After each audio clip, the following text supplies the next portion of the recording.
Akizungumza katika kituo cha polisi baada ya kufanya ukaguzi wa ajali hiyo kisha kutembelea majeruhi waliolazwa katika kituo cha afya cha Mombo, kamanda wa polisi mkoani Tanga, kamishna msaidizi wa jeshi hilo Almachas Muchunguzi amesema tumehusisha gari la mizigo aina ya Scania yenye namba ya usajili T 812 ELQ likiwa na tela namba T 106 DGS mali ya kampuni ya mikoani Edible Oil and Detergents Limited likitokea Same kuelekea Korogwe kugongana na basi aina ya Yutong lenye namba ya usajili T 579 ECH mali ya kampuni ya Mwesino lilikuwa likitokea Lushoto kuelekea Arusha.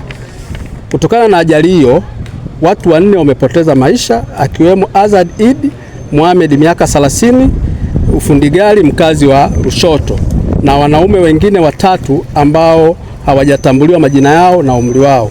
Aidha, watu 16 wamejeruhiwa wakiwemo madereva wa vyombo hivyo pamoja na abiria.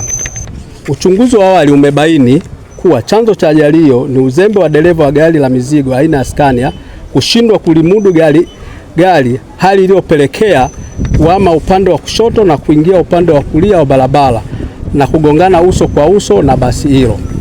Kwa upande wake, daktari mfawidhi wa kituo cha afya cha Mombo kilichopo katika barabara kuu inayounganisha mikoa ya Tanga na Kilimanjaro, Dr. John Mapulo akielezea majeruhi hali zao amefafanua.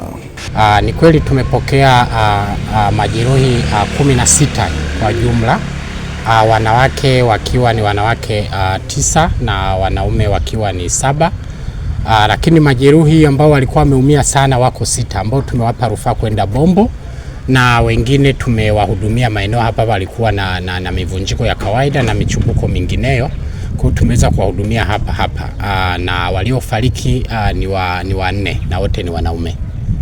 Kufuatia hatua hiyo, kamanda wa polisi mkoani Tanga, kamishna msaidizi wa jeshi hilo Almachas Muchunguzi ametoa onyo kwa madereva. Jeshi la polisi kwa Tanga linatoa wito kwa madereva wote kuzingatia sheria za usalama barabarani, kuepuka mwendo kasi, uzembe na maamuzi hatarishi wanapokuwa barabarani. Tunawakumbusha watumiaji wote wa barabara kuwa usalama ni jukumu la kila mmoja.